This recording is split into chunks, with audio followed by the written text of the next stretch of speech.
Hey, what's up? It's Tony from Street Church, and welcome to the Inside Job Podcast. Hey, this is week number 2 of a series that we have called Lessons from a Cross.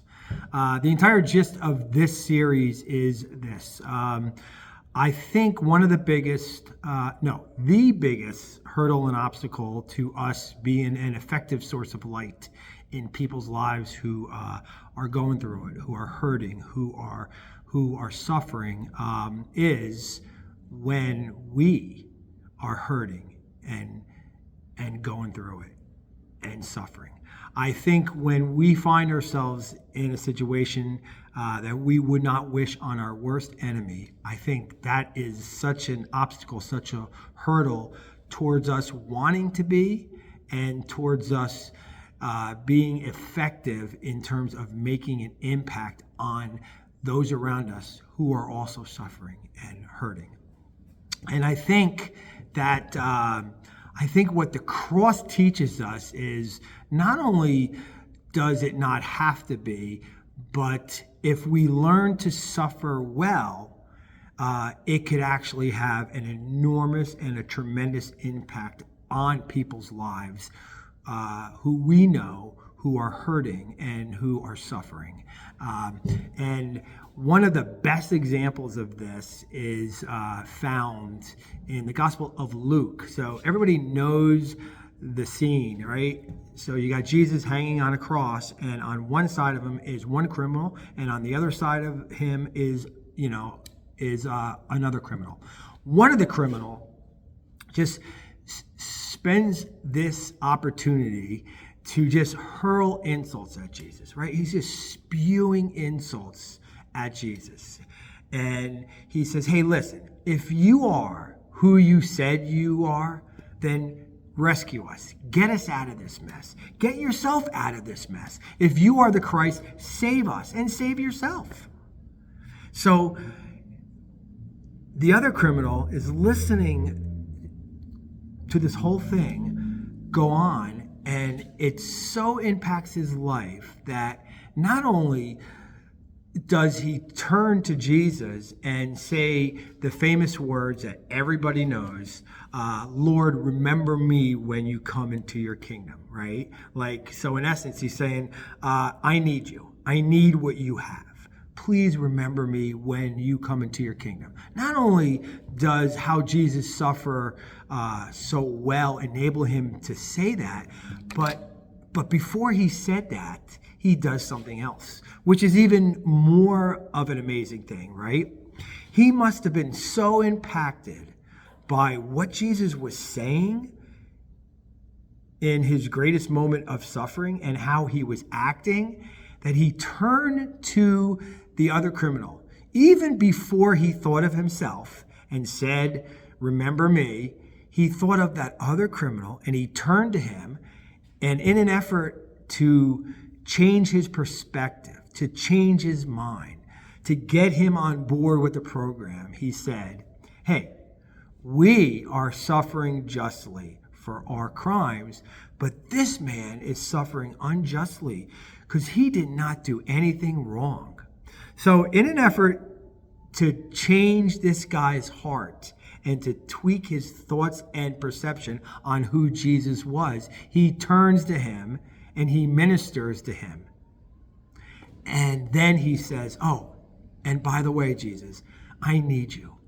Please remember me when you come into your kingdom. So I asked myself, what did Jesus do or say right before this happened?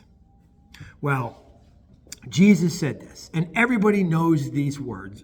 They're super famous. Even if you're not a Christian, you have heard of this. Right before this happened, Jesus looks up and he says, Father, forgive them, for they do not know what they are doing. And I gotta believe that when the criminal heard that, he heard something else, right? He must have caught the essence of what Jesus was trying to communicate and say, right?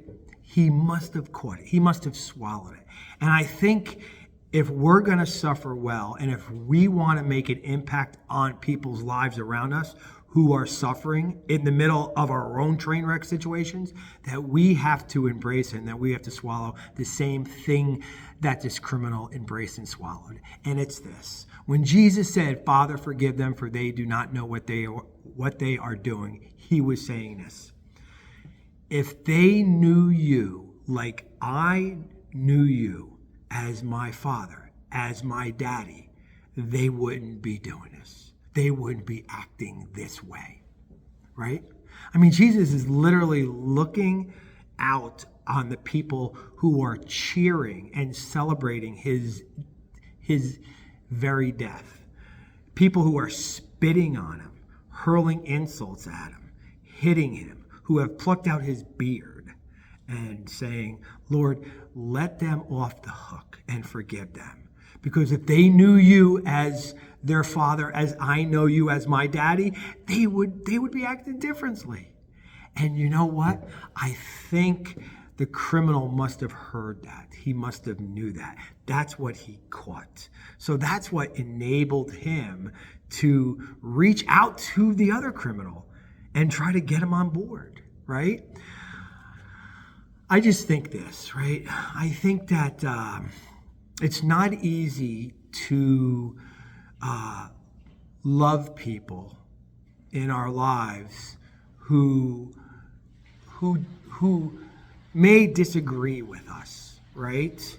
It's not so easy to care for people, number one, in the middle of our own suffering.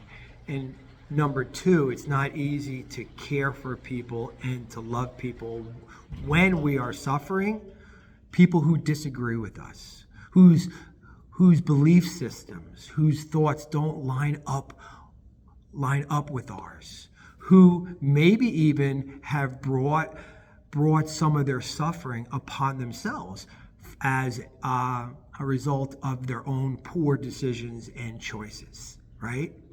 But I think what's super important to be able to care for those people well and to hopefully eventually make an impact on their lives is to realize that if they knew God as their Father, as their daddy, then they would be thinking differently. Then they would be acting differently. And this is what Jesus knew and what Jesus was saying. And this is what the criminal caught that so impacted, his very life. And it could impact our lives if we're willing to embrace and to swallow the essence of what Jesus was saying when he said, Father, forgive them, for they don't know what they're doing. So, one for the road. Remember this. If people knew God as their Father, they would act in a certain way that represented that. And when they don't, they do not act in a way that represents that. And remember that. It's very important to being able to suffer well, especially with those who you are in disagreement with. Week 2 down, week 3 to come. I can't wait. So until then, have a great week.